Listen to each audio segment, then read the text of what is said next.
सुनने में आपको समझ नहीं नहीं, बिल्कुल अच्छी आवाज आ रही है आपकी। हरे कृष्णा आप दीदी, आराम दंडवत से बोले, प्रणाम। आराम आराम से बोलिए। ठीक है दीदी, शुरू हरे करें? कृष्णा दीदी, दंडवत प्रणाम। दंडवत प्रणाम दीदी, दंडवत प्रणाम। दीदी शुरू कर।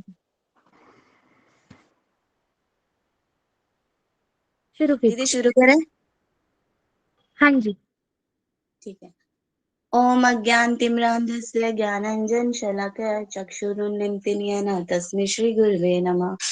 वाञ्छाकल्पतरुभ्यश्च कृपासिन्धुभ्यैव च पतितानां पावनेभ्यो वैष्णवेभ्यो नमो नमः। नमो महावन्दनाय कृष्णप्रेमप्रदायते कृष्णाय कृष्णचैतन्य गौरतत्त्वे नमः। हे कृष्ण करुणा सिन्धु दीनबन्धु जगत्पते गोपेश गोपिकान्त राधाकान्त नमस्तुते। तप्त कांचन गौरांगी राधे वृंदावनेश्वरी वृषभानुसुते देवी प्रणमामि हरिप्रिया। वृंदाय तुलसी देव्याय प्रियाय केशवस्य च कृष्ण भक्ति प्रदे देवी सत्यवत्य नमो नमः। श्री कृष्ण चैतन्य प्रभु नित्यानंद श्री अद्वैत गदाधर श्रीवासादि गौर भक्त वृंदे नमो विष्णुपदाय आचार्य सिंह रूपिणे श्री श्रीमद् भक्ति प्रज्ञानो केशवो इति नामिने। नमो विष्णुपदाय कृष्णपृष्ठाय भूतले श्रीमते भक्ति सिद्धांत सरस्वती नामिने।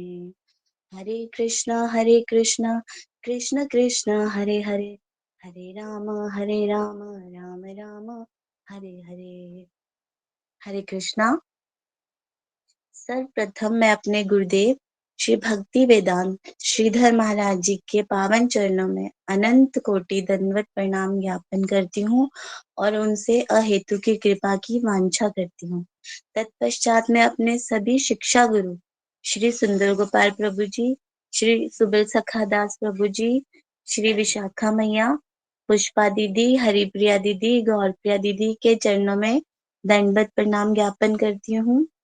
कृपया आप सब हम सभी पर जो आज के सत्र में अपना योगदान दे रहे हैं उन सभी पर अपनी कृपा दृष्टि बनाए रखना। तत्पश्चात यहाँ उपस्थित सभी वैष्णव वैष्णवियों के चरणों में हम सभी का यथा योगी को कोटि कोटि दंडवत प्रणाम। श्री गुरुदेव की मधुर स्मृतियों में आप सभी का एक बार फिर से बहुत बहुत स्वागत है। हमारे परम पूजनीय परम करुणामय हमारे परम गुरुदेव श्री नारायण गोस्वामी जी और हमारे परम पूजनीय गुरुदेव श्री भक्ति प्रज्ञान श्री केशव गोस्वामी जी महाराज की विशेष अनुकंपा से आज उनकी शुभ तिरोभाव तिथि प्रस्तुत हुई है और हम सब मिलकर उनकी इस तिथि का पालन करेंगे। आज बहुत ही पवित्र दिन है। आज शरद पूर्णिमा का दिन है जो कि कृष्ण लीला में सर्वोपरि है, उसका भी हम पालन करेंगे। और आज से ही कार्तिक मास शुरू हो रहा है जिसमें हम कुछ व्रत लेंगे, जैसे सादगी से रहेंगे, ब्रह्मचार्य का पालन करेंगे, दामोदर अष्टकम का पाठ करेंगे, सुबह शाम दीप दान करेंगे आदि इत्यादि। तो आज हमारे साथ इस सत्र में सेवा के लिए जो जुड़े हैं, मेरे साथ हैं मिताली दीदी, मोनिका दीदी और पार्थ प्रभु जी। हरे कृष्णा, आप सभी का स्वागत है। तो आइए आज देर ना करते हुए सबसे पहले हम अपने गुरुदेव का आशीर्वाद लेते हैं और ताकि हमारे आराध्य श्री राधा कृष्ण जी के चरणों में उनकी विशेष तिथि पर हम कुछ सेवा कर सकें। तो सबसे पहले मैं मोनिका दीदी को बुलाएंगे जो हमें गुरु अष्टकम का पाठ करके सुनाएंगी। हम सब भी उनके साथ गाएंगे और गुरुदेव की आशीर्वाद की प्रार्थना करेंगे। तो मोनिका दीदी आप आइए। हरे कृष्णा। हरे कृष्णा, दंडवत प्रणाम सभी को, दंडवत प्रणाम। हरे कृष्णा। हरे कृष्ण। हरे कृष्णा दीदी, दंडवत प्रणाम जी दीदी। दीदी। शुरू करिए दीदी। ओम अज्ञानतिमिरान्धस्य ज्ञानाञ्जनशलाकया चक्षुरुन्मिलितं येन तस्मै श्रीगुरवे नमः।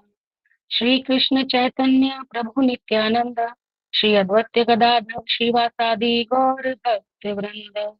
हरे कृष्णा कृष्ण कृष्ण हरे हरे, हरे राम राम राम हरे हरे। सर्वप्रथम मैं समस्त गुरु परंपरा के चरणों में अनंत कोटि दंडवत प्रणाम ज्ञापित करती हूँ। तत्पश्चात अपने शिक्षा गुरु श्री सुंदर गोपाल प्रभु जी, सुबल सखा प्रभु जी, विशाखा दीदी, अनिल प्रभु जी तथा कृष्ण की ओर की समस्त टीम को और यहाँ उपस्थित सभी वैष्णवियों के चरणों में यथायोग्य दंडवत प्रणाम अर्पित करती हूँ। आइए आज कार्तिक पारस्मरण कार्यक्रम का शुभारंभ हम गुरु अष्टकम से करते हैं। ओए कृष्णा ओ उल्लू यो कितना करवाया या? दीदी किसी का माइक ऑन है। हरे कृष्णा, आप सब प्लीज अपने माइक का ध्यान रखिए, ऐसे बार बार हम म्यूट नहीं कर सकते, डिस्टरबेंस होती है। ठीक है दीदी, आप स्टार्ट कीजिए। जी दीदी। संसार दावा नललीढलोका त्राणाय कारुण्य घना घना त्वं।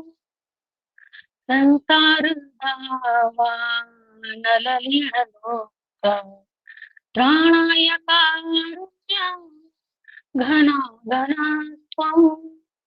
प्राप्तस्य कल्याण गुणार्णवस्य वन्दे गुरुं श्रीचरणारविन्दम्। वन्दे गुरुं श्रीचरणारविन्दम्। महाप्रभु कीर्तन नृत्य गीत वादित्रमाद्य मनसुरसेन रोमाञ्चकं काश्रुतरङ्गभाजो वन्दे गुरुं श्रीचरणारविन्दम्। श्रीविग्रहारा धननित्यनाना शृङ्गारतन्मन्दिरनादो युक्तस्य भक्ताश्नैवच्युतोऽपि वन्दे गुरो श्रीचरणारविन्दम्। वन्दे गुरो श्रीचरणारविन्दम्। चतुर्विधा श्री भगवत्प्रसाद स्वादन्न तृप्ता हरिभक्त सन्धा कृत्वैव कीर्ति भजत सदैव वन्दे गुरु श्रीचरणारविन्दम्।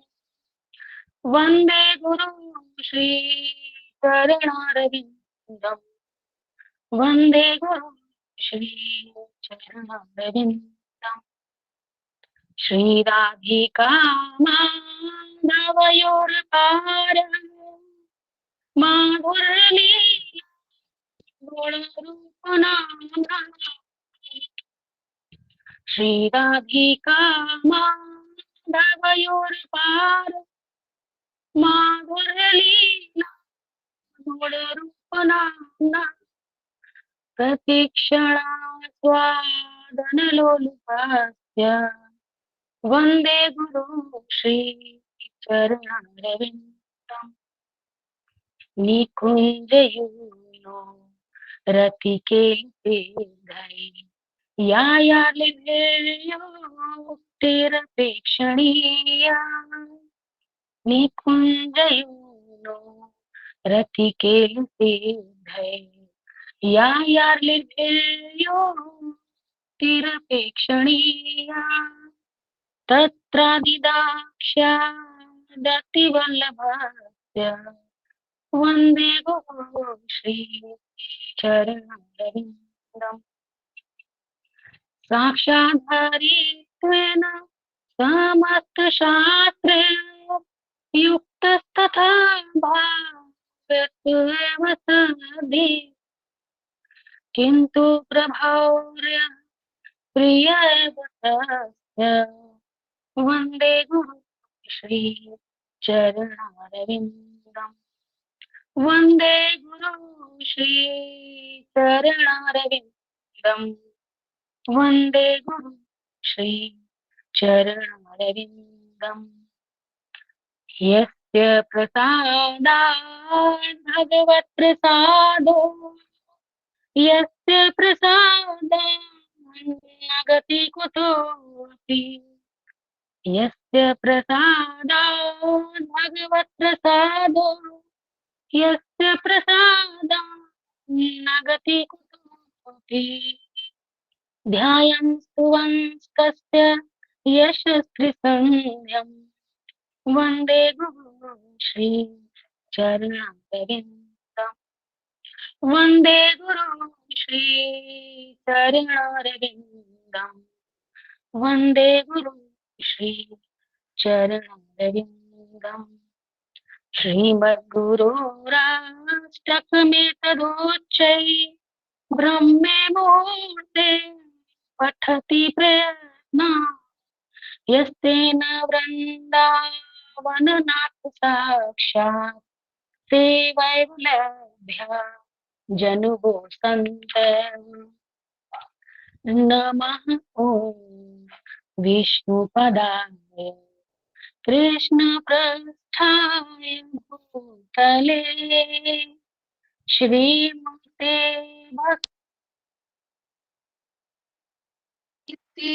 भक्तिनामिने नमस्ते सरस्वती देवी गौरवाणी प्रचारिणे निर्विशेष शून्यवादी पाश्चात्य देशधारिणे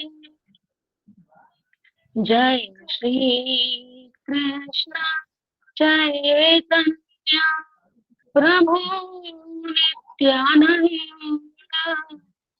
श्री अद्वैत गदाधर श्रीवासादि गौर भक्तवृंद हरे कृष्णा कृष्ण कृष्ण हरे हरे हरे राम राम राम हरे हरे हरे कृष्णा हरि बोल। हरि बोल दीदी, बहुत अच्छा गाया आपने, बहुत दिल से गाया, बहुत बहुत आनंद आया। तो चलिए, गुरुदेव की कृपा हमें मिली है, हम सभी को मिली है गुरुदेव की कृपा, तो एक जोश भी आ गया है अंदर। तो अब हम आगे बढ़ते हैं और हमारे आराध्य श्री राधा कृष्ण जी के चरणों में उनकी विशेष तिथि पर शरद पूर्णिमा के दिन उनकी कथा सुनेंगे हम पार्थ प्रभु जी से। तो पार्थ प्रभु जी, हरे कृष्णा। हरे कृष्णा दीदी। आइए प्रभु जी, दंडवत प्रणाम। दंडवत प्रणाम प्रभु जी, आप शुरू कीजिए। मेरी आवाज आ रही है आपको परफेक्ट या फिर मैं कुछ एडजस्ट करूं? आ रही है प्रभु जी, आवाज तो आ रही है। प्रभु जी थोड़ी सी कम आ रही है, अगर आप ईयरफोन्स हाँ, कनेक्ट कर पाए तो बेटर होगा। नहीं, मैंने ईयरफोन एक्चुअली कनेक्ट, मैंने स्टैंड में लगा रखा, मैं फोन थोड़ा पास किया था। थोड़ी आपकी ना आवाज दब दब के आ रही है, थोड़ी कम आ रही है। हरे कृष्णा, अब आ रही है? जी अब आ रही है हाँ प्रभु जी, जी। अब आ रही है। हाँ, वो स्टैंड में था connect। तो सभी को हरे कृष्णा। शुरू करता है आज की कथा। ज्ञानति मेरांगस्य ज्ञानंदं शलाकया तत्समयमिलितं तस्मै गुरुवे नमः। श्री कृष्ण चैतन्य प्रभु नित्यानंद श्री अद्वैत गदाधर श्रीवासादि गौर भक्तवृंद। हरे कृष्ण कृष्ण कृष्ण हरे हरे, हरे राम राम राम हरे हरे। सभी सभी सभी वैष्णव और वैष्णवी को मेरा हरे कृष्ण, और सभी को मेरा यथा योग्य दंडवत प्रणाम। तो आज का हमारा टॉपिक है शरदीय रात। तो अश्विन मास की पूर्णिमा को शरद पूर्णिमा, अश्विन मास की पूर्णिमा शरद पूर्णिमा कहलाती है। इसी दिन से शुभ कार्तिक मास का आरंभ भी होता है। गोपियों के साथ रासलीला का आनंद भोगने के लिए श्री कृष्ण को पूरे 1 वर्ष तक की प्रतीक्षा करनी पड़ी थी, क्योंकि उन्होंने 7 वर्ष के अंत में गोवर्धन धारण किया था। और माना जाता है कि यह रासलीला तब हुई थी जब वो 8 वर्ष के थे। हमारे आचार्य गुरुवर्ग हमें बताते हैं कि जो श्रीमद् भागवतम है, उनके जो स्टार्टिंग के 9 स्कंद हैं, वहाँ तक मतलब उनमें ना भगवान के अनेक अवतार और भगवान के जो भक्त हैं, उनके चरित्र का आपको वर्णन मिलेगा। तो मतलब क्यों आपको एक क्वेश्चन आया होगा कि क्यों सीक्वेंस इस हिसाब से डिजाइन किया गया है भागवतम का। सीक्वेंस मतलब अनुक्रमणिका, जो उसका अरेंजमेंट है, इस तरीके से क्यों किया गया है? क्योंकि प्रथम स्कंद से लेकर जो नवम स्कंद तक हम पढ़ते हैं और समझते हैं, तो उसमें हम भक्तों के चरित्र को देखते हैं। भगवान के अलग अलग अवतारों पे हम मतलब चर्चा करते हैं, तो हम मतलब ये समझ सकते हैं कि भगवान कौन है। इस बात को समझ सकते हैं मतलब कि भगवान कौन है। और अगर हम सीधा 10वां स्कंद पढ़ें, तो फिर हम उसमें देखते हैं कि भगवान तो माखन की चोरी कर रहे हैं, या तो फिर ये रात में एक किसी मिनट पराई प्रभु स्त्री जी, से मिल रहे हैं। हाँ प्रभु जी सॉरी मैं इंटरप्ट कर रही हूँ। प्रभु जी पर आपकी ना वॉइस अभी भी थोड़ी कम क्लियर आ रही है, मतलब ना हेजी आ रही है। आप अगर थोड़ा क्लियर कर पाए और तो अच्छा रहेगा। Actually just give me couple of second में दूसरे रूम में शिफ्ट होता हूँ। जी आवाज कट रही है दीदी। बीच बीच में आवाज कट रही है। सॉरी, वो मे बी नेटवर्क इशू होगा। एक मिनट। अब तो ठीक है प्रभु जी, बेटर है, अब आप बोलिए। हाँ, वो मैं कहाँ तक पहुँच गया था एक्चुअली, मैंने कहाँ आप तक बोल दिया भागवत था? भागवत का बता रहे थे, 9वें स्कंद तक, फिर 10वां स्कंद, ऐसा सब हाँ बता हाँ। रहे। तो मतलब जो हम अगर सीधे हम 10वां स्कंद पढ़ने जाते हैं, तो मतलब हम देखते हैं कि उसमें तो भगवान माखन की चोरी कर रहे हैं, या तो रात में किसी पराई स्त्री से मिल रहे हैं। तो मतलब एक जो नॉर्मल इंसान है, या मैं बोलूँ कि वो जैसे मतलब वो होता है ना, जैसे मैं यहाँ पे कुछ मतलब किसी को कैटेगराइज नहीं कर रहा, मतलब कोई डिस्क्रिमिनेशन नहीं कर रहा। जैसे इनकेस अपन अभी अपने सनातन धर्म में और जो अपने वैष्णव हैं, वो तो मतलब अपन तो सबने बचपन से श्री कृष्ण की कथाएं सुन के बड़े हुए हैं। और अगर मतलब अगर हम ये कथा किसी को डायरेक्ट 10 वर्ष हम किसी को सुना दे जो मतलब अपने धर्म से नहीं है, तो वो सोचेगा कि अरे ये कैसे भगवान है, ये तो मतलब क्या कर रहे हैं, माखन की चोरी कर रहे हैं और ये पढ़ाई स्त्री से मिल रहा है। लेकिन अगर वही बात हम उन्हें मतलब पहले स्कंद से लेके 10वें स्कंद तक हम उनको मतलब अच्छे से समझाएं, डीपली अच्छे से पढ़ें, तो मतलब हम समझ सकते हैं कि भगवान कौन है। और मतलब अपने में भी वैसे बहुत से ऐसे हैं कि मतलब उनको शंका होती है कि भगवान करे तो रासलीला और हम करे तो कैरेक्टर ढीला। ऐसा लोग मतलब लोगों की ऐसी लोग कहते हैं ऐसा मतलब। और मतलब जो प्रॉपर वैष्णव होता है ना, वो तो मतलब उनको तो है ना, अगर आप 10वां स्कंद भी डायरेक्ट सुनाओगे तो विश्वास कर लोगे, क्योंकि उनको पता है कि भगवान ने किया है, तो भगवान की इस बात के पीछे कुछ लीला होगी, कुछ कारण होगा, कुछ भगवान सिखाना चाह रहे होंगे। तो जस्ट लाइक दैट। तो मतलब हमें पहले 9 स्कंद पढ़ने चाहिए। अब जो 9 स्कंदों का हम जो वर्णन सुनते हैं, इसमें हम सुनते हैं कि भगवान ने भक्तों ने भगवान की कैसी भक्ति की। जैसे हम सुनते हैं, ध्रुव चरित्र में सुनते हैं, प्रहलाद चरित्र हो गया, भीष्म चरित्र हो गया, कुंती चरित्र हो गया। ऐसे महान महान भक्तों ने किस प्रकार भगवान को प्राप्त करने के लिए अपना मतलब पूरा जीवन भक्ति में न्यौछावर कर दिया। जब हम उनका चरित्र सुनते हैं, तो हम एक मतलब तैयारी हो जाती है, बेस बन जाता है कि हाँ इनको भगवान प्राप्त हुए हैं, तो हो सकता है हम अगर इनकी जो शिक्षाएं हैं हम उनसे फॉलो करें तो हमें भी कुछ फायदा हो मतलब। और जो मतलब 10वें स्कंद के जो जितने भी पहले हैं, उसमें भगवान के जो विष्णु तत्व के अवतार हैं, जैसे हो गया श्री नरसिंह अवतार, वामन अवतार, वराह अवतार, मत्स्य अवतार, कूर्म अवतार, ये सभी जो विष्णु तत्व के अवतार हैं, इनका वर्णन है। लेकिन श्री कृष्ण तो पूर्ण पुरुषोत्तम है, तो षट ऐश्वर्यपूर्ण है। उनकी लीलाओं को समझने के लिए हमें 9 स्कंदों का अध्ययन करना आवश्यक है। शुरुआत में हम उनकी बाल्य नटखट लीलाएं पढ़ते हैं, चटपटी लीलाएं पढ़ते हैं। और जब वो 8 वर्ष के हो जाते हैं, तब स्टार्ट होता है रास पंच अध्याय। रास पंच अध्याय से यहाँ पे मतलब मैं थोड़ा सा बताना चाहूंगा। रास पंच अध्याय का मतलब है 5 अध्याय, जिसमें रासलीला की विविध लीलाओं का वर्णन है। भगवान तो लीलाधर है, एक ही लीला में भगवान इतनी सारी लीलाएं कर देते हैं। तो इसी प्रकार रासलीला को रास पंच अध्याय बोला गया। रासलीला का जो चैप्टर है उसको, तो इसमें भगवान की अलग अलग लीलाओं का मतलब रासलीला में अलग अलग बातों का वर्णन है। तो मैं आप सबसे विनती करूंगा कि आप सब कथा को इस प्रकार से सुने कि आप वहाँ मतलब उसमें प्रवेश कर सके। मैं थोड़ी सी कोशिश करूंगा कि मैं आपको कथा इस प्रकार सुनाऊं। तो आइए हम कथा में प्रवेश करते हैं। इस लीला का आरंभ होता है श्री वांसी वत, यानी कि बरगद का पेड़, जो कि यमुना किनारे स्थित है। अब भगवान ने जाना कि बहुत सारी गोपियों ने उनको पति के रूप में पाने के लिए कात्यायनी व्रत का पालन किया है।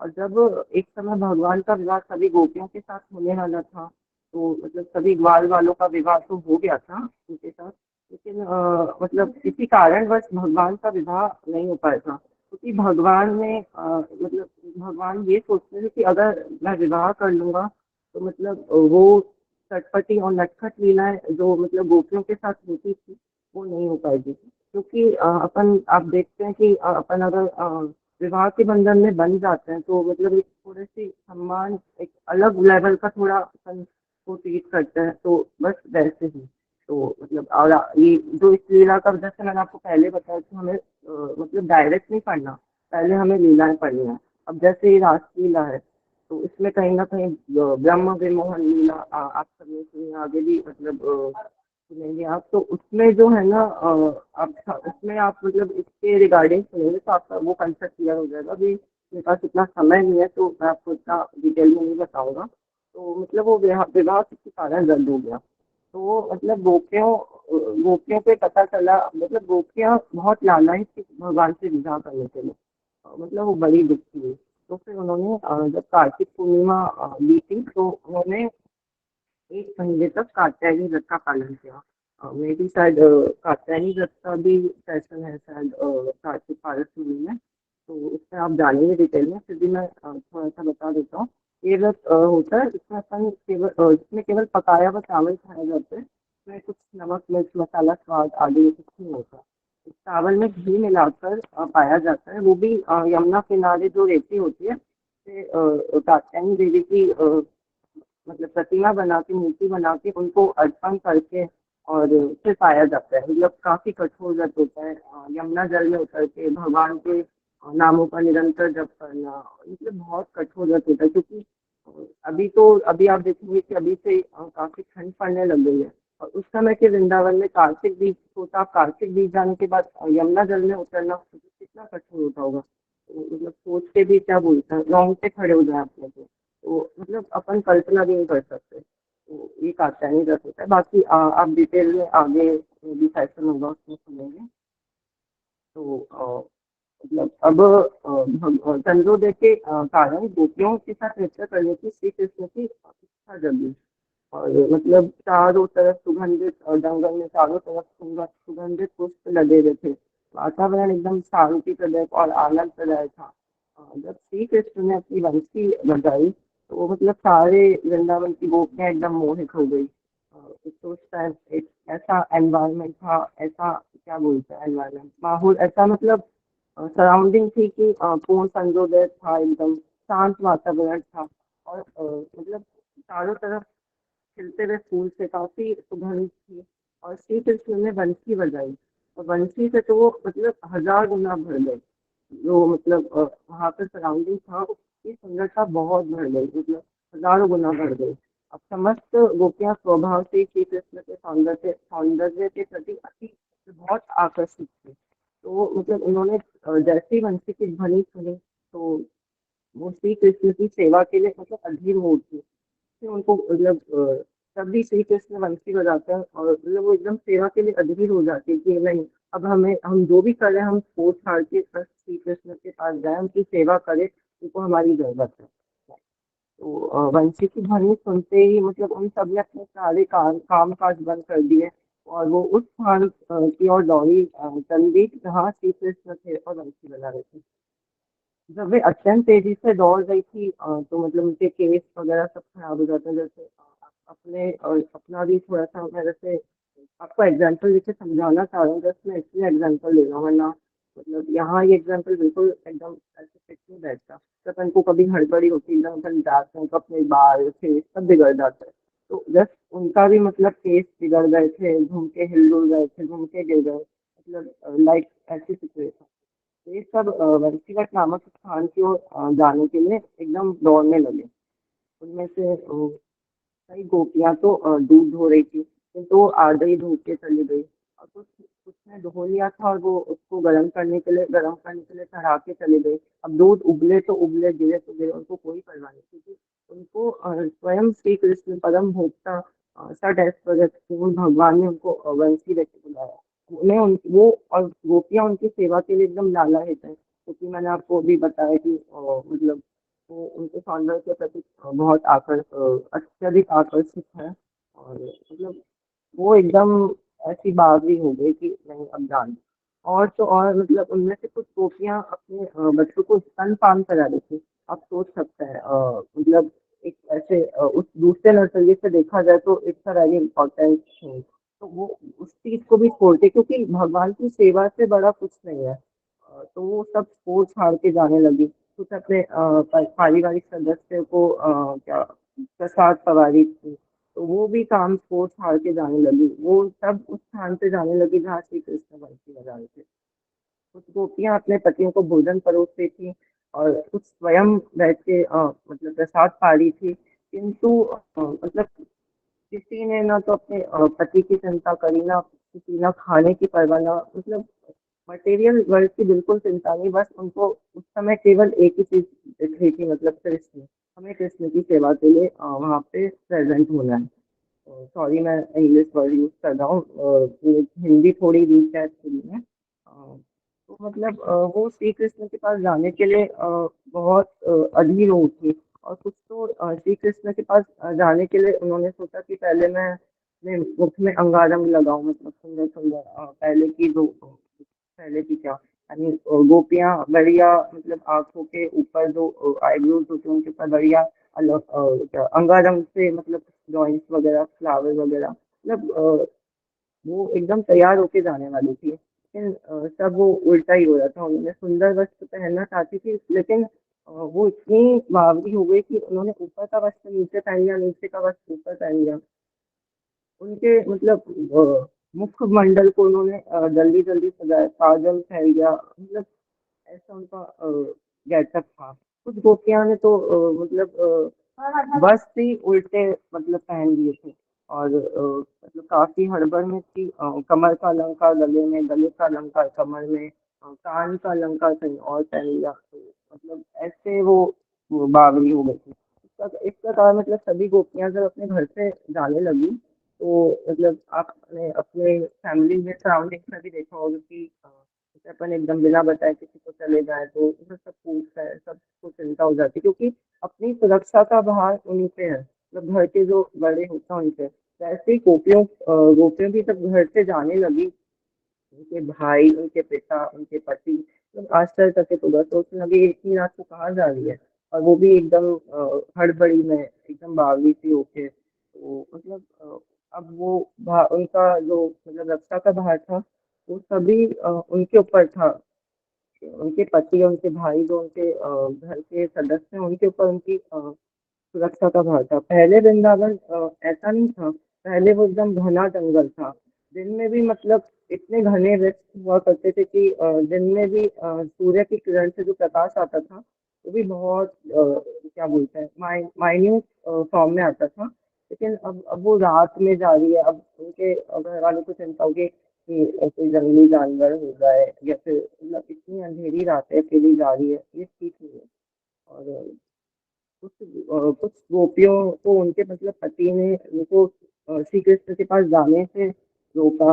उन्हें उन्हें कमरे में बंद कर दिया, लेकिन श्री कृष्ण और वो श्री कृष्ण के पास जाने में असमर्थ हो गए। लेकिन अब वो कहते हैं ना कि श्री कृष्ण तो उनके मन में बसे हुए हैं। तो मतलब उन्होंने मतलब अपने मन में एकदम वो बेहोश हो गई, मतलब एकदम वो श्री कृष्ण के रूप में, दिव्य रूप में ध्यान लगाने लगी, और एकदम वो मेंटली और फिजिकली अपने दो स्टेट होती है, तो वो मेंटली एकदम वहीं प्रेजेंट थी श्री कृष्ण की सेवा पे। और इसके आगे मतलब वो विचार में पड़ गई थी।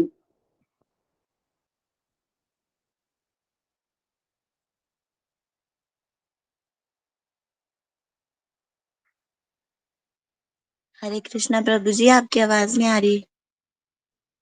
अब हरे कृष्णा अब आ रही है। हरे हाँ हरि जी, बोल, अब आ हरे रही है। कृष्णा।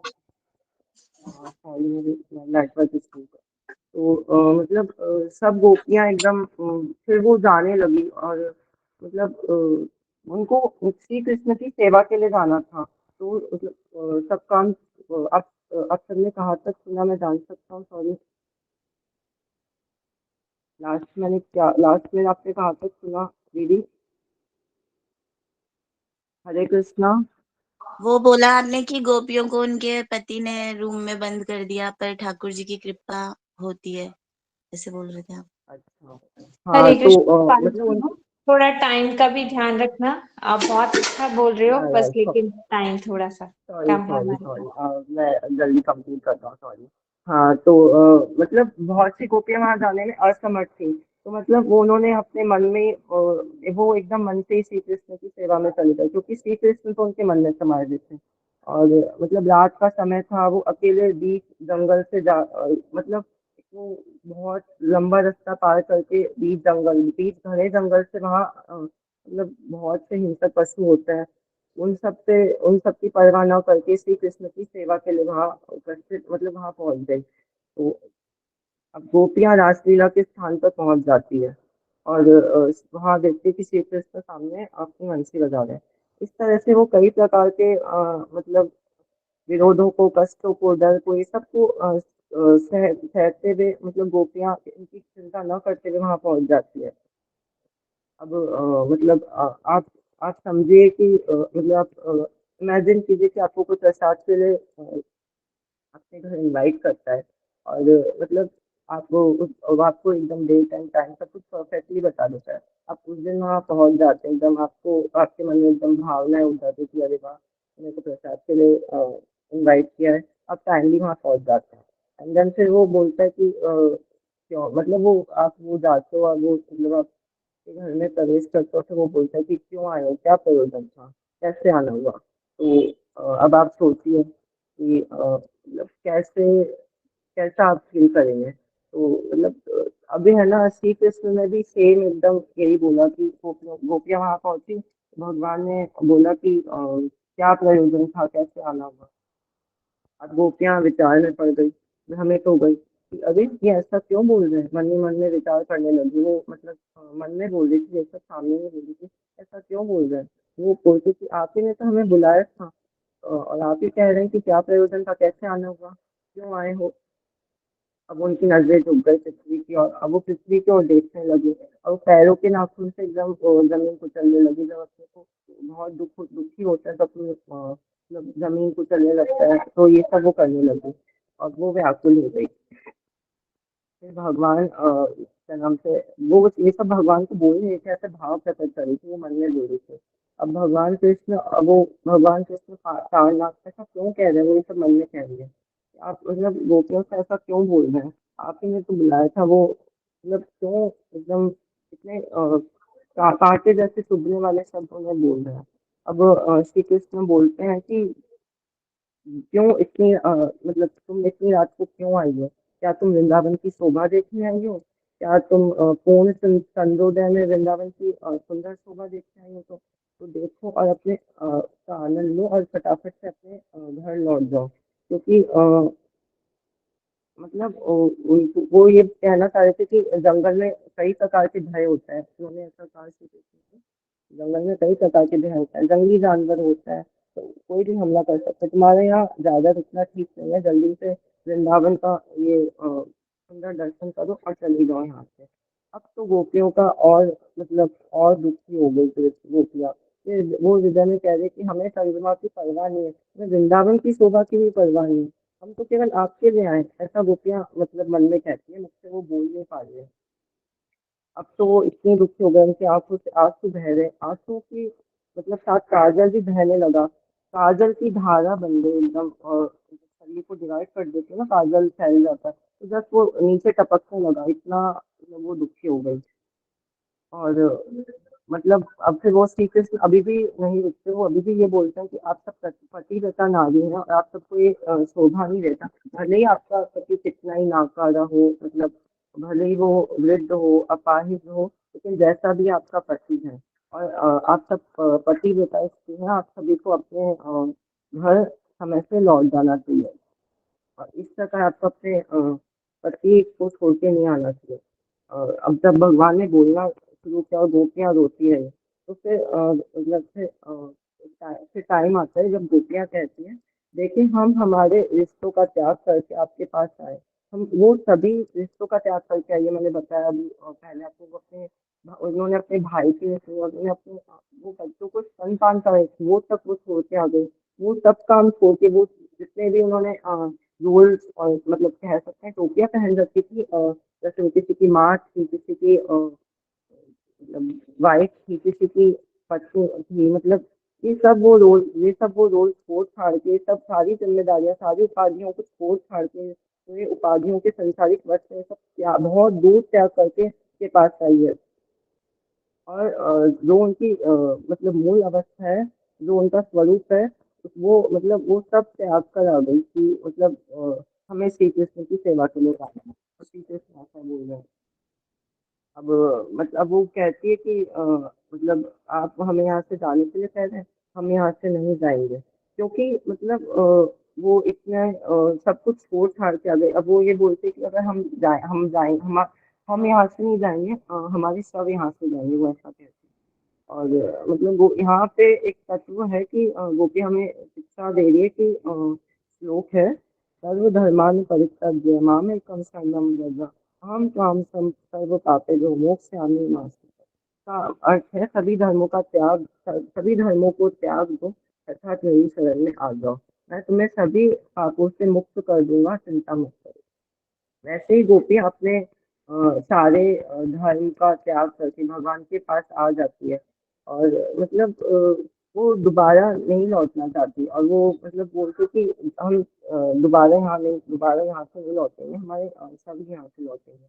और फिर वो कहती है कि हमारी ये जो काजल की धार बनी हुई है ना, जैसे कारपेंटर को कुछ लकड़ी काटनी होती है तो वो पहले पे ड्रॉ करता है, वैसे ही उसकी काजल की धार से शरीर के अलग अलग विभाजन, यानी वो डिवाइड हो गए थे। आप हमें काट दीजिए, हम इस मतलब हम कैसे भी जाएंगे, जिंदा नहीं जाएंगे यहाँ से। और मतलब श्री कृष्ण मतलब कुल मिला के इन सबसे ये सिखाना चाह रहे हैं कि गोपियाँ मतलब वो गोपियों का भाव बताना चाह रहे हैं कि वो सब कुछ त्याग कर मतलब श्री कृष्ण के पास आ गए, पूर्ण समर्पण, मतलब सब कुछ छोड़ दिया, जितने भी मटेरियल चीजें सब छोड़ के, इसी से वो शिक्षा देना चाह रहे हैं कि हमें भी मतलब संपूर्ण एकदम ये सभी कुछ छोड़ छाड़ के उनके पास उनकी शरण ग्रहण करनी चाहिए। अब जो स्त्री का सबसे बड़ा गहना होता है उसे लज्जा ऐसा कहते हैं, तो वो लज्जा को भी त्याग कर आई है, क्योंकि इतनी रात को किसी पतिव्रता स्त्री का ऐसे जाना मतलब अनुचित होता है, और मतलब सब त्याग करके आई है। अब वो मतलब हम बद्रीवों को यही मतलब सिखाना चाह रहे हैं कि हमें भगवान की सेवा के लिए सब कुछ त्याग करके उनके पास उनकी शरण ग्रहण करनी चाहिए। मतलब अब अब ये गोपियों का भाव भगवान जानते थे, लेकिन वो हमें मतलब वो उनकी परीक्षा ले रहे थे और उसमें वो पास हुई।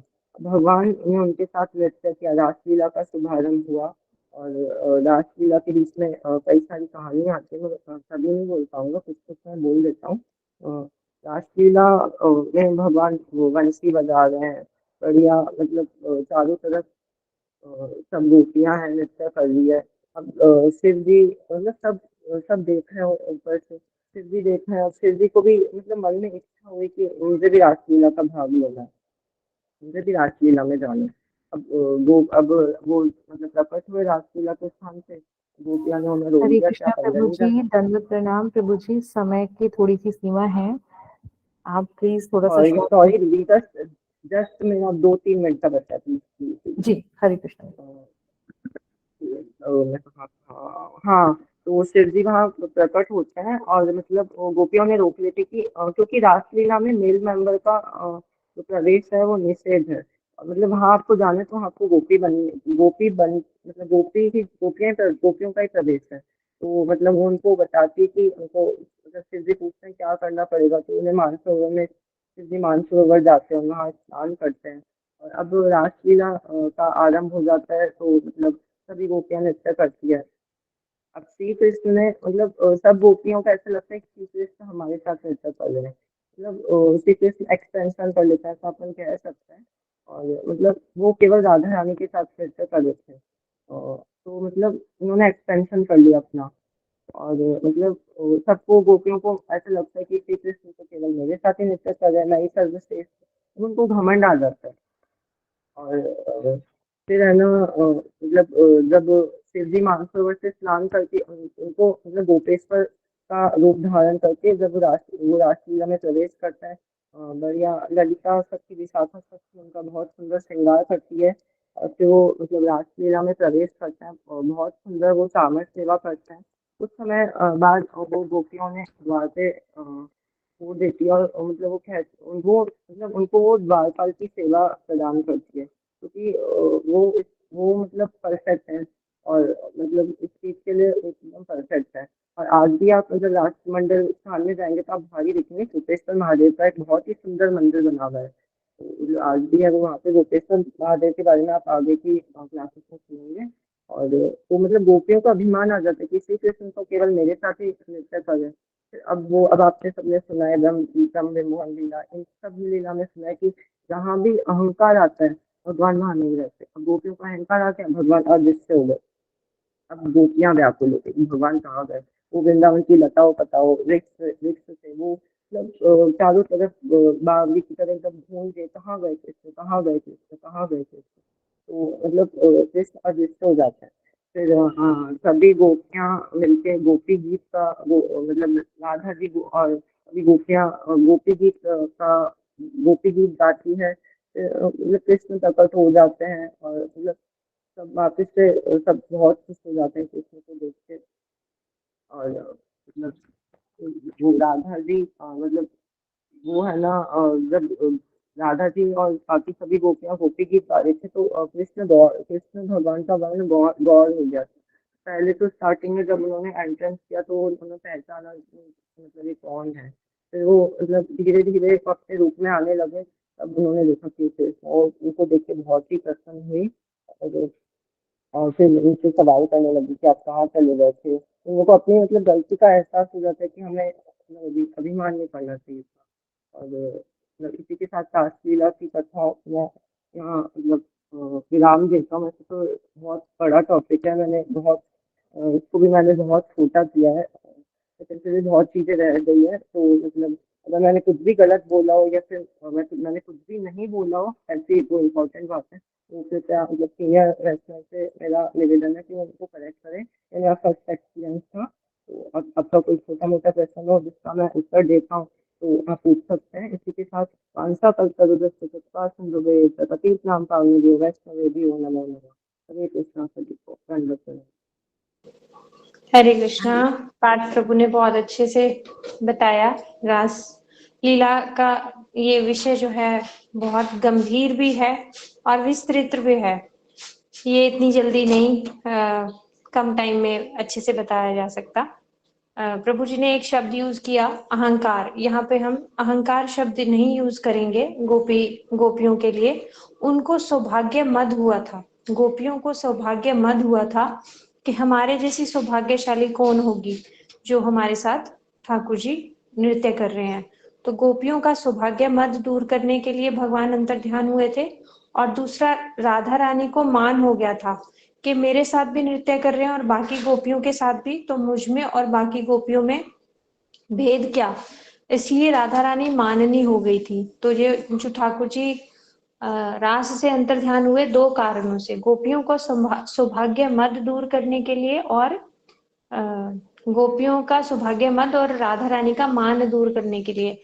और यहाँ से जैसे ही अंतर ध्यान हुए राधा रानी के साथ लेके गए, जब राधा रानी को साथ लेकर गए तो आगे जाकर राधा रानी को लगा कि गोपियां मेरी सखियां तो पीछे ही रह गई, तो मैं अकेली कितनी सेवा करूंगी, उन सबको भी साथ ले आती तो ज्यादा अच्छा होता है यहाँ पे। तो उनको वो आ जाए ढूंढती ढूंढती, इसलिए थोड़ा सा समय व्यतीत कराने के लिए राधा रानी ने बोल दिया मैं थक गई हूँ, अब मैं चल नहीं सकती। तो जैसे ही कृष्ण जी ने बोला मेरे कंधे पे बैठ जाना तुम, वो नीचे हुए ठाकुर जी, और राधा रानी जैसे ही देखने लगी, वो कृष्ण जी अंतर्ध्यान हो गए। तब वहां पे जब राधा रानी और कृष्ण जी के 2 चरण चिन्ह गोपियों ने देखे, पहले तो देखा कृष्ण के को ढूंढने लगी, उनका चरण चिन्ह का अनुसरण करती करती चली, और जब 2 देखे तो वो जो पक्ष की गोपियां थी, ललिता विशाखा इत्यादि, उनको स्वपक्षा, उनको तो समझ आ गया क्योंकि वो उनकी स्वामिनी के चरण चिन्ह है। वो बड़ी खुशी हुई कि हमारी स्वामिनी के साथ ही गए हैं, और विपक्षा गोपियों को समझ नहीं आ रहा था ये कौन सी गोपी के साथ गए हैं। धीरे धीरे 2 चरण फिर एक में हो गए, फिर आगे जाके वो चरण दबे हुए दिखाई दिए, तो इससे समझ आया उन्हें कि वो गोपी को अब ठाकुर जी ने गोदी में उठाया हुआ है क्योंकि दबे हुए चरण है। फिर धीरे धीरे जाकर आगे देखा राधा रानी रोते हुए, तो राधा रानी रो रही थी। तो जो गोपियों का सौभाग्य मद था, ये स्त्रियों का स्वभाव होता है कि किसी से यदि कितना भी बुरा समझे किसी को, लेकिन यदि उसको रोते हुए देखेंगे तो स्त्रियों का हृदय पिघल ही जाता है। तो सारी गोपियों का सौभाग्य मद राधा रानी को रोते हुए देखते हुए ही खत्म हो गया कि अरे ये तो राधा रानी को भी छोड़कर चला गया।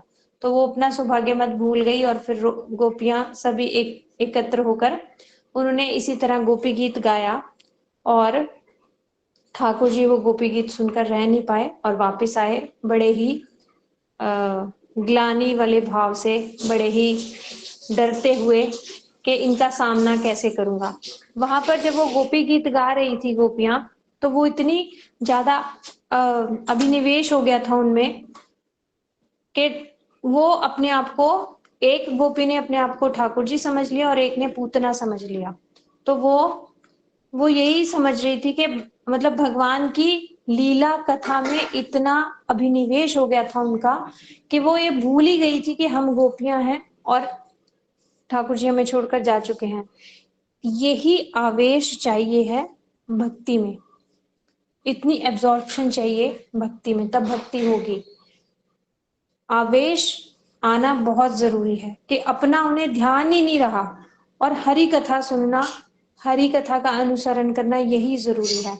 जब भगवान चले गए तो गोपियों ने भी केवल और केवल भगवान की वो जो लीलाएं वो करते थे, उन लीलाओं का स्मरण किया, और उन्हीं लीलाओं का चिंतन करते करते वो आवेश में आकर उन्होंने गोपी गीत गाया, और फिर भगवान आए। आज समय बहुत ज्यादा हो गया है, और ये मुझे भी बहुत लग रहा है कि टॉपिक अभी बहुत बच गया है। हम इसको धीरे धीरे डेली थोड़ा थोड़ा ले लेंगे और इस पे और व्याख्या करेंगे। हमारे नेक्स्ट स्पीकर कौन है? जी ये टॉपिक बहुत बड़ा था, हाँ इसलिए जी, मैं हाँ मैंने हाँ मतलब बहुत बेटा, शॉर्ट बहुत किया था, बड़ा लेकिन फिर टॉपिक भी है बहुत ये। सी चीजें रह गई थी मेरे। नहीं, हम डेली थोड़ा थोड़ा लेके इसको आगे शुरू करेंगे। तो आज बहुत शुभ तिथि है हमारे गुरुजी का भी, परम गुरुजी का, मेरे परम गुरुजी का तिरुभाव दिवस है। तो उनकी भी हमने बहुत सारी लीलाएं जो है सुननी है, और मुरारी गुप्त जी का भी तिथि है, तो उनके ऊपर भी हम कुछ कुछ सुनेंगे, पुष्पांजलि देंगे। तो अभी हमारे साथ नेक्स्ट निशा दीदी कौन है? हरे कृष्णा दीदी, मैं भानुमति दास जी बोल रही हूँ। हाँ जी तो दीदी, आप पार्थ प्रभु जी ने बहुत अच्छा सुनाया, बिल्कुल ऐसे लग रहा था हम वहीं वृंदावन में हैं। बहुत अच्छे से एक्सप्लेन किया आपने भी। तो अब जैसा कि आप सबको ज्ञात है कि आज हमारे परम गुरुदेव श्री भक्ति प्रज्ञान केशव गोस्वामी महाराज जी की 55वीं तिरुभाव तिथि प्रस्तुत हुई है। तो उनके विषय में कुछ भी चर्चा करने से पहले हम उनके सिखाए गए बहुत ही मधुर, बहुत ही तात्विक और बहुत ही रसिक श्री श्री राधा विनोद विहारी तत्व अष्टकम का पाठ करके अपनी वाणी को शुद्ध कर लेते हैं। तत्पश्चात गुरुदेव के आशीर्वाद से हम कुछ बोल पाएंगे, क्योंकि हमारे परम गुरुदेव स्वयं कहते थे कि जो भी इस तत्वाष्टकम का पाठ रोज करेगा उसे कृष्ण अवश्य मिलेंगे और उसकी मति महाप्रभु की सेवा में अवश्य लगेगी। तो आइए श्री श्री विनोद विहारी तत्वाष्टकम का पाठ करते हैं मेरे साथ। हरे कृष्ण। राधा चिंता निवेशनो यस्य कान्ति विलोपिता श्रीकृष्ण चरणं वन्दे राधालिङ्गितविग्रहम् राधा चिन्तानिवेशेन यस्य कान्ति विलोपिता श्रीकृष्ण चरणं वन्दे राधालिङ्गितविग्रहम् सेव्या सेवक संभोगे दयोभिदे कुतो भवे विप्लम्भे तु सर्वस्या भेदा सदा विधाते चिललीला मिथ्नं तत्त्वं भेदा भेदा नित्यककं शक्ति शक्ति मातोरेक्यं युगापदावर्तात् सदा तत्त्वम् एकं परं विद्या लीलाय तद्विधा स्थितं गौरा कृष्णा स्वयं हेता उभाय मापुअनुता सखे सर्वे वर्णा यत्र विष्ठा गौराङ्काति विकाशते सर्वे वर्णेनाहीनस्तु कृष्णावर्णो प्रकाशते सर्वे वर्णा यत्राविष्ठा गौराङ्काति विकाशते सर्वे वर्णेनाहीनस्तु कृष्णावर्णो प्रकाशते सर्गुण निर्गुणमातत्वम् एकम् एवाश्ववित्यकम् सर्वानित्यागुणे गौरा कृष्णारासस्तु निर्गुणा श्रीकृष्णमिथुनं ब्रह्मा त्यक्त्वा तु गुणमहिते उपासते मिर्षा विज्ञा यथा तु स्वागहातिना श्रीविनोदविहारियो राधाय मिलितो यदा तदाहमवन्दनं करे सरस्वती प्रसादः इति तत्त्व अष्टकं नित्यं यः पठेत् श्रद्धान्विता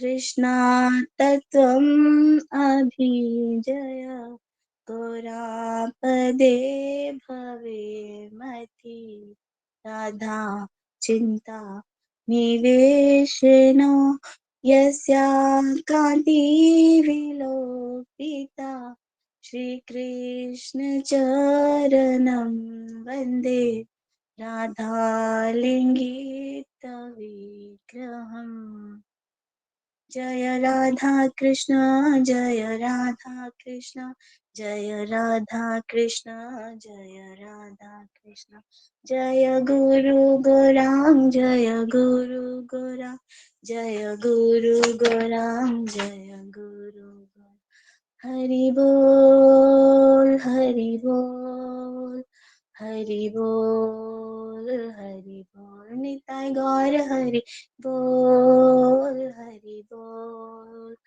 हरि हरि बोल, हरि बोल। हरे कृष्णा। अब मैं अपने गुरुदेव की कृपा से मिताली दीदी को बुलाना चाहूंगी, जो हमें शील केशव गोस्वामी महाराज जी के विषय में कुछ कथा सुनाएंगे। तो मिताली दीदी, आप आइए। हरे हरे कृष्णा। जी दीदी। हरे कृष्णा दीदी, टाइम का थोड़ा ध्यान रखना और मंगलाचरण बिल्कुल छोटा करके आप सब आगे से शुरू करना। हरे कृष्णा जी। जी दीदी। ॐ अज्ञानतिमिरान्धस्य ज्ञानाञ्जनशलाकया चक्षुरुन्मीलितं तस्मै श्रीगुरुवे नमः। श्रीकृष्ण चैतन्य प्रभु नित्यानंद, श्री अद्वैत गदाधर श्रीवासादि गौर भक्तवृंद। हरे कृष्ण कृष्ण कृष्ण हरे हरे, हरे राम राम राम हरे हरे। सर्वप्रथम मैं अपने परम पूज्य गुरुदेव श्री श्रीमद् भक्तिवेदांत श्री सिद्धांत जी महाराज जी के चरणों में अनंत कोटि दंडवत प्रणाम करती हूँ। तत्पश्चात यहाँ उपस्थित सभी वैष्णव और वैष्णवियों को मेरा यथा योग्य दंडवत प्रणाम है। कथा कहते समय मुझसे अगर कोई त्रुटि हो तो आप सभी से मैं क्षमा याचना की प्रार्थना करती हूँ। हरे कृष्ण। हमारे गुरुदेव श्री श्रीमद् भक्ति वेदांत हमारे गुरुदेव श्री श्रीमद् भक्ति प्रज्ञान श्री केशव गोस्वामी महाराज जी प्राय कहा करते थे कि जब मैं अपनी माता के गर्भ में था तब एक साधु महाराज हमारे घर में आए एवं मेरी माता को उन्होंने मिष्ठान प्रसाद दिया, जिसे कि मेरी माता ने अत्यंत आदर पूर्वक ग्रहण किया। मेरी माता के अनुसार यही मेरी जागतिक विषयों में अनासक्ति, बाल्यकाल से ही साधु बनने की सुदृढ़ अभिलाषा एवं अत्यंत युवावस्था में श्रील प्रभुपाद जी के निकट आने का कारण बना। जब श्री महाराज जी शिशु थे तब एक विशाल पक्षी उन्हें आकाश में ले गया एवं उन्हें वापस छोड़ गया। यह कोई साधारण बात नहीं है। इस प्रकार की घटनाएं साधारण मनुष्य के साथ कभी घटित हो ही नहीं सकती। ये सब घटनाएं तो दिव्य असाधारण व्यक्तित्व की ही परिचायक हैं।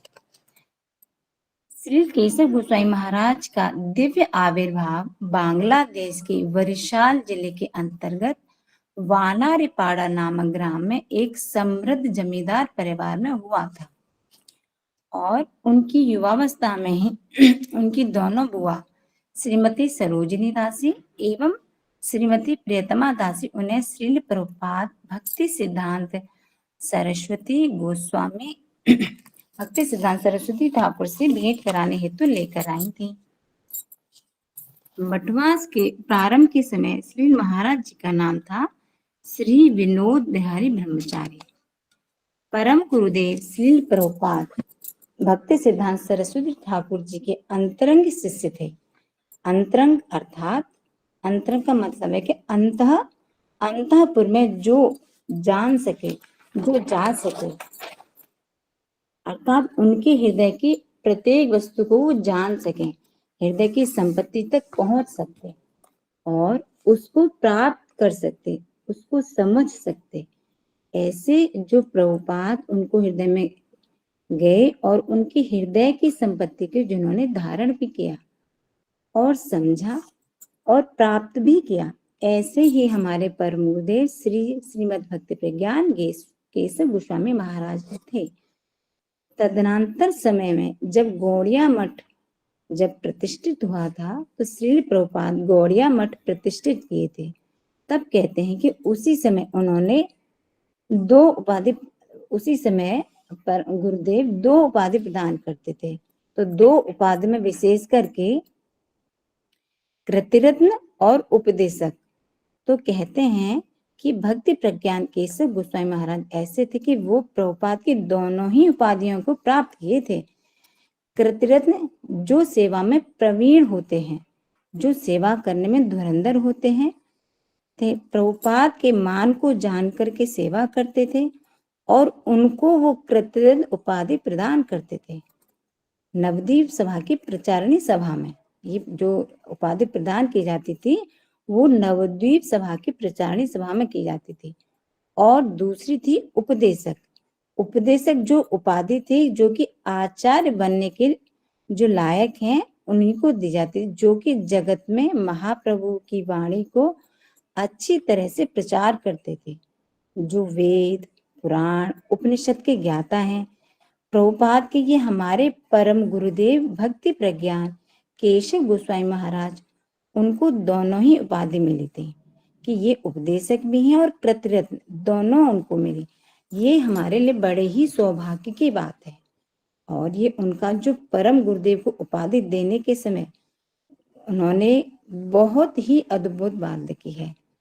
प्रभुपाद जी लिखते हैं कि ये प्रभुपाद अंतरंगा के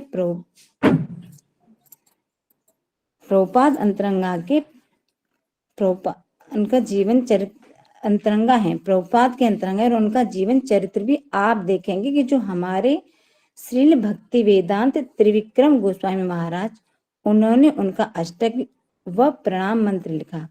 उसमें से उन्होंने लिखा है कि परम गुरुदेव कैसे थे। ये भक्ति सिद्धांत सरस्वती जी के मनोभिष्ट को चुष्ट रूप में उन्होंने स्वीकार किया और सरस्वती ठाकुर जैसा ही पतितों का उन्होंने उद्धार भी किया। कहते हैं कि वज्र से भी ज्यादा कठोर थे, जैसा कि उनके मन में या कोई विपत्ति आपत्ति प्रचार के लिए जो कुमत भी उनके अंदर प्रवेश न कर सके।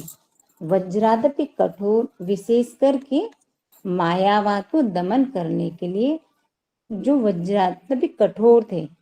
केवल इतना ही नहीं, और अप सिद्धांत को मतलब मायावाद, मार्त मत, पाषंड मत और ये सब कुछ सहजता मत को सबका ही उन्होंने दमन किया। अप सिद्धांत को उन्होंने नाश किया। सत्य की उन्होंने प्रतिष्ठा की। करने के लिए निर्भीक वक्ता भी थे। कहीं भी जाते थे हमारे परम गुरुदेव कभी डरते नहीं थे। जब एक बार क्या हुआ कि परम गुरुदेव, एक बार की बात है कि परम गुरुदेव का पत्र आया, उनकी माता अस्वस्थ थी, तो माता का पत्र उनके पास आया, तो श्री प्रभुपाद जी ने उनसे कहा कि आपकी माता ने आपको बुलाया है, आप उनका स्वास्थ्य देखने जाइए। तो श्री विनोद बिहारी ब्रह्मचारी अपने कर्तव्य के विषय में अत्यंत गंभीरता पूर्वक चिंतन करने लगे कि एक और तो ये श्री प्रभुपाद जी कहते हैं कि पूर्व वचन क्या थे, वो ये थे कि सकल जन्मे पिता माता सबे पाए, कृष्ण गुरु नाही मिले भजय हे आए। अर्थात कि प्रत्येक जन्म में सभी को माता पिता तो मिलते हैं, किंतु श्री कृष्ण एवं श्री गुरु का मिलना बहुत ही दुर्लभ है। इसलिए मनुष्य जन्म में ही श्री गुरु का चरणाश्रय कर श्री कृष्ण का भजन करना चाहिए। अब भी तथा दूसरी ओर श्री प्रभुपाद का आदेश था कि तुम घर जाकर अपनी माता से भेंट करके आओ। इन दोनों ही परस्पर विरोधी वचनों पर अत्यंत गंभीरता पूर्वक चिंतन करने लगे। तो श्री विनोद बिहारी ब्रह्मचारी विचार करने लगे कि श्री प्रभुपाद के पूर्व कथित वचन ही उत्तम हैं। शायद गुरुदेव मेरी परीक्षा ले रहे हैं कि मैं देखता हूं कि मेरे शिष्य क्या सोचता है, मेरी गुरुनिष्ठा को देखने हेतु। तो परम गुरुदेव ने मठ में ही रहना स्वीकार किया कि मठ में रहकर ही पारमार्थिक दृष्टि से गुरु को प्रसन्न करने का निर्णय ही उचित रहेगा। तो उन्होंने मठ में ही रहना उचित समझा और उनके इस निर्णय से बाद में श्री प्रभुपाद जी ने उनके प्रति अत्यंत कृपा की। हरे कृष्णा। हरे कृष्णा दीदी, मुझसे कोई त्रुटि होगी तो क्षमा कीजिएगा।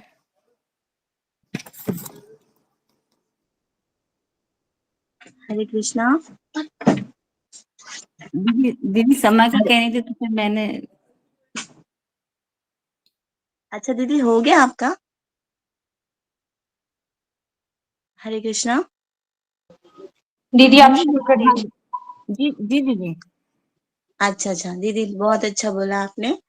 तो मैं गुरुदेव की कृपा से आगे कथा को प्रारंभ करती हूँ। हरे कृष्णा। तो हमारे जो केशव गोस्वामी महाराज जी थे, उनको सिंह स्वरूप आचार्य भी बोलते थे। यद्यपि हमारे केशव गोस्वामी महाराज जी बाह्य दृष्टि से दुबले पतले प्रतीत होते थे, किंतु पाषाण दलन में वो सिंह के समान उग्र और अपने गुरुदेव श्री प्रभुपाद के प्रति निष्ठा में सुदृढ़ थे। प्रारंभिक दिनों में नवदीप स्थित श्री देवानंद गौड़िया मठ में 2 ही कक्ष थे, एक ठाकुर जी के लिए और एक शील केशव गोस्वामी महाराज और उनके सेवक के लिए। यद्यपि उनके पास उस समय धन का बहुत अभाव होता था, किंतु श्री चैतन्य मठ से पृथक श्री नवदीप धाम की वार्षिक परिक्रमा प्रारंभ करने वाले हमारे परम गुरुदेव पहले व्यक्ति थे। उन्होंने परिक्रमा के लिए सुव्यवस्थित आयोजन करने के लिए अनेक लोगों से ऋण भी लिया और उन्होंने कभी भी किसी भी यात्री से प्रवेश शुल्क लिए बिना जितना अधिक संभव हो पाया सभी लोगों को परिक्रमा करने हेतु आह्वान किया और स्वागत किया। वह लाभ हानि की बिल्कुल चिंता नहीं करते थे। उनका एकमात्र उद्देश्य शील प्रभुपाद के मिशन को बनाए रखना था। इस प्रकार की उच्च चेतना के धनी थे वे। शील केशव गोस्वामी महाराज प्राय कहा करते थे, यद्यपि मठ के प्रारंभिक दिनों में बहुत से व्यक्ति शील प्रभुपाद जी के साथ रहे, किंतु उन्होंने किसी को भी भिक्षा संग्रह करने के आदेश नहीं दिए। अपनी इच्छा से श्रद्धालु व्यक्ति जो भी भिक्षा दे जाते थे, उससे ही भक्तों की सेवा होती थी। शील केशव गोस्वामी महाराज भारत के विभिन्न तीर्थ स्थानों की परिक्रमाओं का आयोजन करने वाले गौड़िया मठ के इतिहास में प्रथम व्यक्ति थे। वह यात्रियों के लिए रेलगाड़ी किराए पर लेकर उत्तर भारत, दक्षिण भारत और अन्य तीर्थों की यात्रा का आयोजन करते थे। श्री विनोद विहारी ब्रह्मचारी जी का जन्म भक्ति परिवेश से युक्त एक बहुत ही संभ्रांत परिवार में हुआ था और बहुत ही छोटी शिशु अवस्था में ही उनके विलक्षण सद्गुणों को देखकर और धर्म में तीव्र अनुराग और अन्याय के निर्भीक भाव से तीव्र प्रतिवाद को देखकर उनके स्वजन और व्यजन विस्मित होते थे और कहते थे कि यह बालक निश्चित ही शीघ्र एक महापुरुष के रूप में आत्म प्रकाश करेगा। श्रीपाद विनोद विहारी ब्रह्मचारी प्रभु जी ने जब 1915 ईस्वी में श्रीधाम मायापुरी में आगमन किया, तब उन्हें परम आराध्यात्मक शील प्रभुपाद के दर्शन का सौभाग्य एवं उनकी हरि कथा श्रवण करने का विशेष सुयोग प्राप्त हुआ। 1919 ईस्वी में शील प्रभुपाद के श्री चरण कमलों का आश्रय करते हुए उन्होंने वैष्ठिक ब्रह्मचारी के रूप में ब्रजपतन श्री चैतन्य मठ में स्थायी रूप से अवस्थान प्रारंभ किया एवं श्री गुरुदेव से धर्म तत्व एवं शास्त्र सिद्धांत के संबंध में अनेक शिक्षाएं ग्रहण की। एक बार एक चमत्कारपूर्ण घटना हुई। 1940 ईस्वी में जून मास में श्री ब्रह्मचारी जी किसी कारणवश अत्यंत दुख सहित श्री चैतन्य मठ से चले आए। 1941 ईस्वी में उन्होंने संन्यास ग्रहण किया एवं अक्षय तृतीया के दिन बाग बाजार पल्ली में पोसपाड़ा लेन स्थित एक किराए के मकान में श्री गौड़ीय वेदांत समिति की स्थापना की। एक बार स्वामी जी अपने कक्ष में उपस्थित थे। उसी समय स्वामी जी के सतीर्थ श्रीपाद नारायण दास मुखोपाध्याय प्रभु एकादशी तिथि पर उनसे मिलने के लिए आए। प्रातःकाल आए तथा परस्पर कथोपकथन में दोनों गुरु भ्राताओं का अनेक समय व्यतीत हो गया। अब जब वह वापस जाने के लिए उठे, तब श्री महाराज उनको जलपान इत्यादि प्रस्तुत करने के लिए सचेष्ट हुए, किंतु उनके पास एक पैसा भी नहीं था कि जिससे वे कुछ जलपान अपने गुरु भ्राता को प्रदान कर पाए। इससे उनका मन बहुत क्रंदित हो उठा। ठीक उसी समय भगवत प्रेरणा से एक चिड़िया घर की दीवार के ऊपर स्थित झरोखे में आकर बैठी तथा उसने टप की आवाज सहित एक छोटी सी पोटली मेज पर गिरा दी। जब श्री महाराज जी ने उसे खोला तो देखा कि उसमें 6 आना है, 35 पैसे हैं। श्री महाराज ने उसे निश्चित रूप से देव प्रेरित जानकर स्वीकार किया और एक ब्रह्मचारी सेवक को बुलाकर उस पैसे से कुछ मिठाई लाने के लिए कहा। इस प्रकार अत्यंत प्रीतिपूर्वक सतीर्थ प्रभु को उन्होंने उपयुक्त जलपान कराया। अब उनके पास अपने कोष में अन्य एक भी पैसा नहीं था जिसके द्वारा वे अपने लिए कुछ अनुकल्प की व्यवस्था कर सकें, परंतु उसी समय द्वार पर एक दस्तक हुई। एक पत्रवाहक आया। एक और आश्चर्यजनक घटना। भक्त वत्सल श्री भगवान की असंभव को भी संभव करने वाली अहेतु की कृपा धन्य है। उनका भक्त वत्सल अपूर्व है।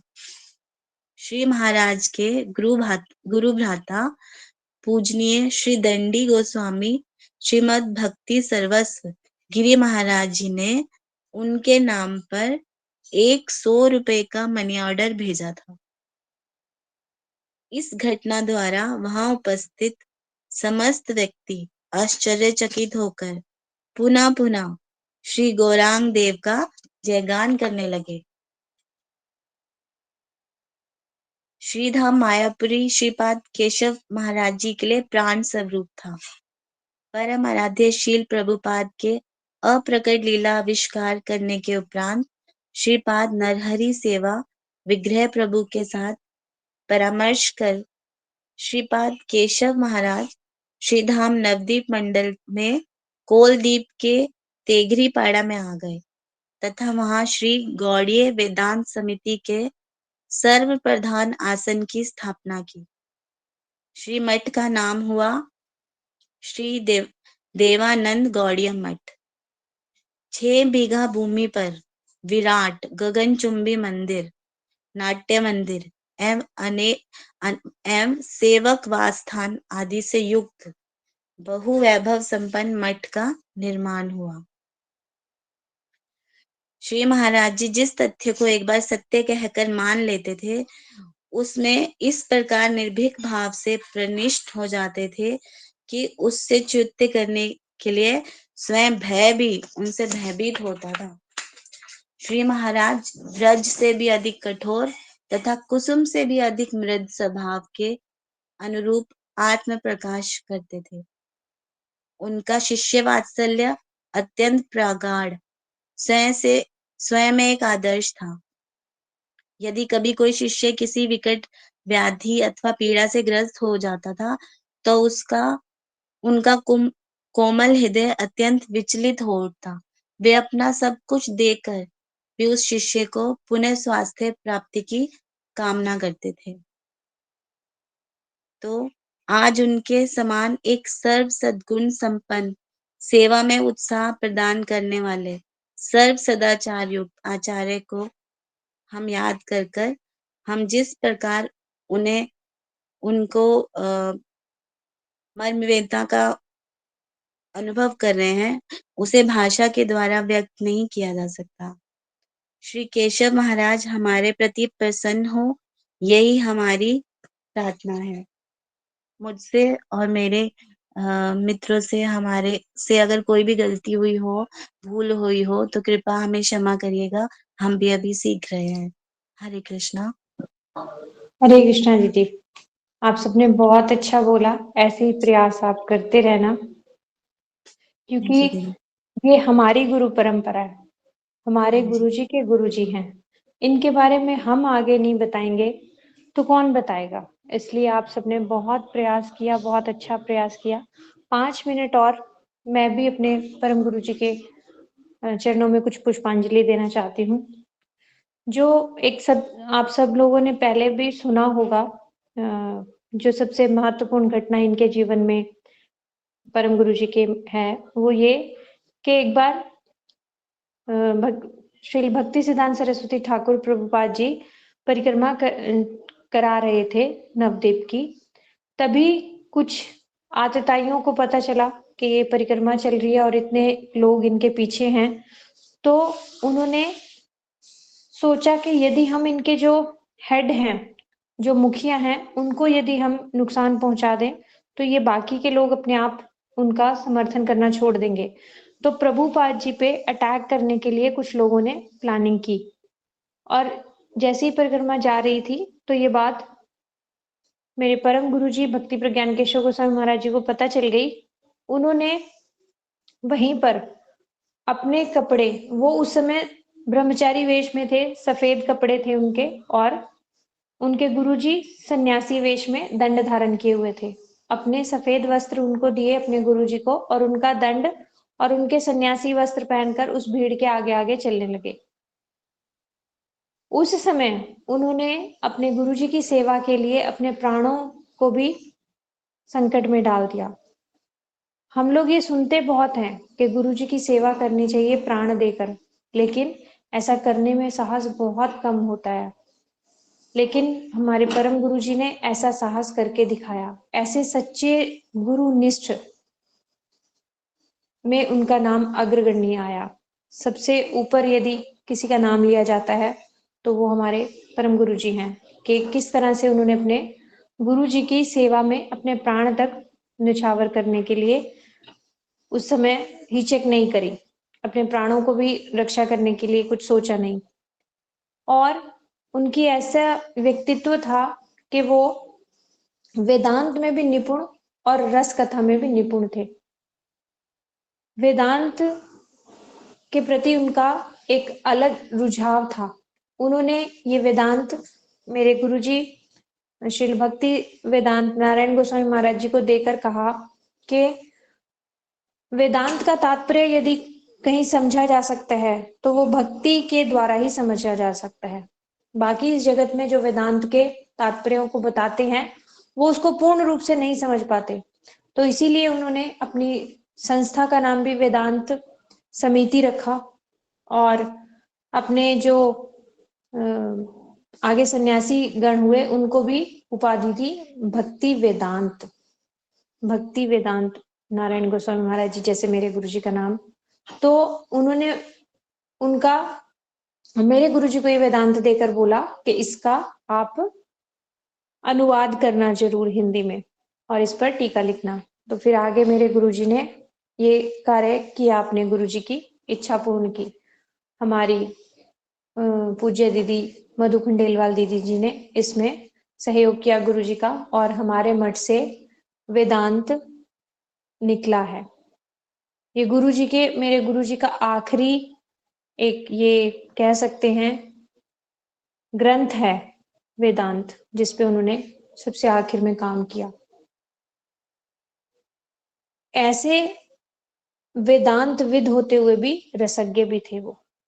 जब हमारे गुरुजी उन्हें मथुरा में एक बार दामोदराष्टकम की व्याख्या सुना रहे थे, तो उन्होंने बहुत अच्छे ढंग से उनको समझाया गुरुजी को, और उसका पूरा रस विचार गुरुजी को समझाया। और ऐसे ही एक बार जब गोपियों के ऊपर कुछ कथा बोल रहे थे, तो बोलते बोलते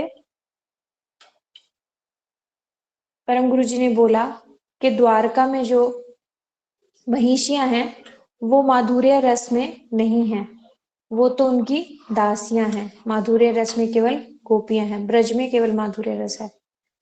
तो ये बात जब मेरे गुरुजी ने परम गुरुजी से पूछी कि ऐसा क्यों बोले, तो उन्होंने बहुत अच्छे से समझाया कि जब रुक्मणी जी से हास परिहास करने लगे ठाकुर जी कि तुम्हारे तो लिए तो रिश्ते इतने सारे आ रहे थे, तुम तो किसी से भी शादी कर सकती थी, तुमने मुझे क्यों वर्ण किया? अभी भी तुम चाहो तो मैं तुम्हें शिशुपाल के पास छोड़ आता हूँ, वो बहुत बड़ा राजा है, वो तुमसे शादी करना चाहता है।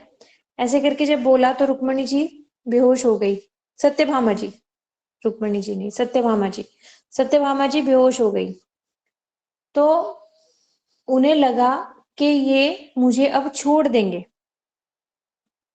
ये मुझे अब छोड़ देंगे। तो मतलब बोले ये एकदम से ऐश्वर्य भाव आ गया, क्योंकि ऐश्वर्य भाव में दास भाव आ ही जाता है। यदि हम किसी को बहुत हाई समझते हैं तो अपने आप को उसका दास समझने लगते हैं।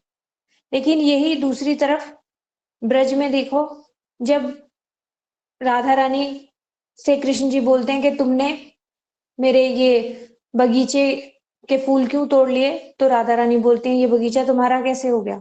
तो बोले क्यों? क्योंकि मैं तो वृंदावन का राजा हूँ, तो ये बगीचा मेरा हुआ। तो बोले तुम्हारा कैसे हुआ? तुम राजा कब हुए? तो बोले ये वृंदावन किसका है? वृंदावन ईश्वरी का, वृंदा देवी का। तो वृंदा देवी तो मेरी पत्नी है, पत्नी की संपत्ति तो मेरी, ये तो मैं राजा हुआ यहाँ का। तो तभी राधा रानी ने वृंदा जी को बुलाया, वृंदा जी से पूछा क्या तुम इनकी पत्नी हो? ये कह रहे हैं तुम्हारा पति है। तो वृंदा देवी क्या कह रही है वहां पे? बोली ये काला कभी भी मेरा पति नहीं हो सकता, इसको तो मेरा क्या पूरा ब्रज में कोई इससे शादी नहीं करेगा, ये तो इतना धूर्त है। और वहां पे इतनी हंसी उड़ा रही है ठाकुर जी की कि ठाकुर जी को नीचा मुंह करके जाना पड़ा वहां से। उनके सखाओं ने बोला और ज्यादा यहाँ पे अपनी बेइज्जती मत कराओ, चलो यहाँ से। तो ये है हास परिहास का माधुर्य रस, जहां पर दोनों तरफ से हास परिहास होता है। लेकिन वहां पर क्या हुआ, कृष्ण जी थोड़ा सा हास परिहास करने लगे तो दूसरी तरफ से वो समझ ही नहीं पाए कि कृष्ण किस भाव से ये बोल रहे हैं, तो वहां पे माधुर्य रस नहीं है। तो ये इतना अच्छा एक्सप्लेन करके उन्होंने गुरु जी को बताया। तो परम गुरु जी रसज्ञ भी थे, परम गुरु जी वेदांत विद भी थे, परम गुरु जी की बहुत सारी लीलाएं हैं। ये भी आज समय की सीमा है, हमें आज यहीं पे इस सेशन को विराम देना पड़ेगा। कल हम फिर दोबारा आपसे मिलेंगे और परम गुरु जी की भी लीला छोटी छोटी कल भी मैं आपको कुछ कुछ और बताऊंगी, और जो आज बीच में रह गया हमारा रास का, उसके बारे में भी हम आगे आने वाले सेशंस में सुनेंगे। तो आप सब ने बहुत अच्छा प्रयास किया, और आप सब जो सुनने के लिए आए हैं आप सबका भी बहुत धन्यवाद।